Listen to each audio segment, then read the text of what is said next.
Their Fated Travels. Chapter 3. Investigative Means.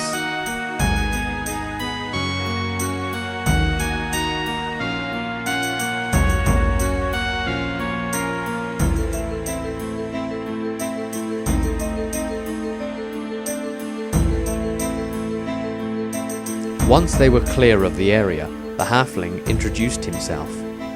I am Tobias Willwart, a master at the Celestial College of Magic. Rysandria bowed her head peacefully. Tordrad pointed at himself and replied in his dark monotone, Tordrad. Dieter, came the trainee doctor's unenthusiastic introduction as he did his best not to even make eye contact with the newcomer. Maestro gestured emphatically like he'd done before in the Two-Headed Goose. I am Maestro Raphael. I know who you are, you nincompoop Maestro, Tobias butted in. I've been calling you by name, haven't I? Tordrad smiled. He enjoyed seeing this little man get flustered. Tobias began to walk on, and the others followed with him like lost sheep. Maestro started. Wait a moment. You say you are a master at the college? My college? Tobias answered sharply. I am. Maestro was left dumbstruck at this. How can that be? Halflings, as you are so clearly the race of— Oh, thank you for noticing, interrupted Tobias. Maestro continued without understanding the sarcasm. That's perfectly fine. Well, halflings are perhaps the least magical of people in the entire world. There is never and could never be a halfling wizard, so they say. Indeed, they are right as they say it, answered Tobias smugly, enjoying the fact that this confused Maestro further still, as was clear upon his face. The halfling peered at him through the thick lenses of his round-rimmed spectacles and started, It is for— only to pause a moment, interrupted by spotting the strange spectacles that Maestro wore before continuing, It is for that very reason that I am hired. It is useful to have an academic amongst the cosmological illumin, who will never present the threat of magical backlash, or even sudden involuntary spell casting, for those sensitive times. Of course, my folk are also naturally resistant to magical effects from others too, and that is why I am here for you. Maestro stared as if he half understood. Rysandria saw this and asked, What is that supposed to mean, Maestro? Maestro took a noticeably audible breath and spoke to the group, wanting to clarify things in his own words before the halfling could do it for him. My magical attunement is a little unusual. My own spells, though only considered petty magic, focus on the blue wind, the Asia law of heavens. Eventually I will learn the actual spells of that school to control elements of the sky and the stars, or safely use them anyway. However, when I am around others who are magically imbued, I have a tendency to let their winds of focus, no matter which of the laws, seep into mine. It's quite involuntary, I assure you. It might mean that instead of seeing the spell come out as lightning, for example, I might see fire if around my master, who is a bright wizard. It hasn't been serious yet. I mean, the intent of the spell still comes out the same, but it's usually just a different colour. Yes. It's not just a matter of colour, snapped Tobias. Colour? You think that's all there is to it? Once you have learnt more of our college's lore, you will have a bigger variety of spells to draw from, and therefore greater danger of mishap because of this. Maestro felt embarrassment flush to his cheeks. Well, I suppose there is that. My tutors call it empathic channeling. They say it's quite a unique problem. So unique that before me there has never been a case of it.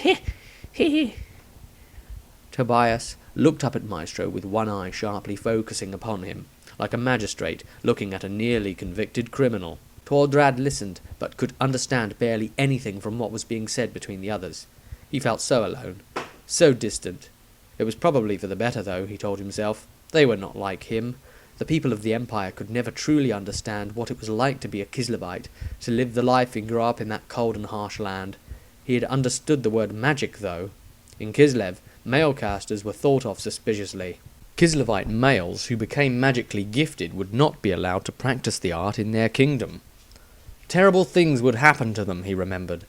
Only women were considered pure enough to safely wield magic. The Tsarina, supreme ruler of his country, was so pure that the power she wielded was not from the winds of magic at all, but from the land itself, and ice magic, a different sort of power altogether. Tordrad knew this, as he had spent quite some time in the presence of the great lady. But that was in the past. That was a time that was long behind him now. Tordrad considered Maestro to be dangerous, by his people's standards. He silently told himself that if he saw any element of foul chaos ever mutate in the man, if he saw any taint come about him at all, he would slay him immediately, no matter how much he had been paid to protect him. Tordrad inwardly challenged Maestro to prove him wrong. He hoped he would. Sometimes he hoped he wouldn't. That was usually when the wizard would blather on and make his head hurt from senseless talking. Though he couldn't understand much of it, he always knew from other people's faces that his suspicions were true. Tobias continued, I have been instructed to make sure that you leave the city as promptly as possible, at which point our paths will part, I assure you. The halfling was quick to make that particular point and continued, Unfortunately, that means helping you out with your current predicament. The masters wanted someone to give you one last initial assessment.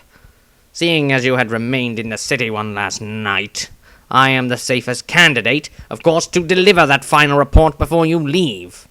After all, I have no magic to interfere with yours as you attempt to deal with the situation you foolishly gotten yourself into.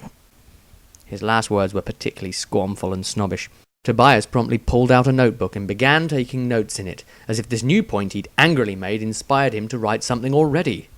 Maestro stared at the notebook nervously and then looked back at the group. Well, there we are then. So where do you all think we should start our search? Tordrad was quickest to respond. Tavern! Maestro and Rysandria looked a little disappointed with that. It made them realise that they were really a team of 4 as far as this murder investigation went. Tobias replied, No, I think your shaved ape may well have it. That's a perfectly good place to start. Rysandria looked questioningly at the halfling, who continued, Not to drink, you silly girl, to gain information. One of those men is a sailor. He must frequent other bars in the area. I know of one in this district that captains tend to frequent together. Perhaps we can find this man's superior. The group decided to follow Tobias. At least someone knew what to do. This seemed to make him all the more smug. Maestro decided that he didn't like this fellow. He'd be glad to be away from him after all of this. They arrived at a tavern that they couldn't discern a name from by looking at on the outside. A sign did hang from the building, but it had been defaced with strange black liquid, perhaps some very old and dry blood, thought Tordrad. Rysandria became nauseous at the thought of entering yet another place of drinking, where men would become uninhibited. This usually meant stupid as well, she thought. The halfling squinted at the building with a smile. This is the place. The Nameless Tavern. I was instructed of the place before coming to meet you. The group peered at Tobias with a look of surprise. He answered their questioning gazes. Once your situation became apparent last night, a master wizard did use his gift of future sight, thus divining that we would end up coming here and informed me of such. I then did my research about the place before coming to meet you. It shall be the first step on the path to getting you out of Altdorf, Maestro. Maestro sighed and slumped his shoulders at this. Yes, he thought, that did indeed sound like the way the masters of his college operated. Tobias continued, And before you ask, no, they saw nothing more. We were pressed for time as it was. Dieter listened and said nothing. He found the idea of future sight interesting. It reminded him of his ability to divine in dreams. He considered that Moore had perhaps selected him for a greater purpose, but for Dieter that was unacceptable. He would never follow someone else's purpose, even a god. No, he would follow his own course. He had ample proof of what letting fate carry you along achieved. It created unhappy, bullied people like Maestro, he thought. Tordrad was first through the door, followed by Tobias. Next came Dieter. Lastly, Maestro and Rysandria entered together at the back, feebly pushing the door open between the pair of them. They both instinctively waited by the entrance. Tordrad went straight to the bar and ordered vodka. He had not eaten breakfast yet, he considered, and asked for a raw egg which he cracked in it and drank down. Luckily, the Kislevite word for egg was similar to the Reichsbill word for it. It had just been a case of Tordrad stopping the barman from putting it into a pot by taking it from his hand. The barman had been the only staff member working at this hour. The others looked around the bar. A few men sat at tables here and there, slumped heavily over them or drooping down in their seats, still feeling the effects of last night's drinking.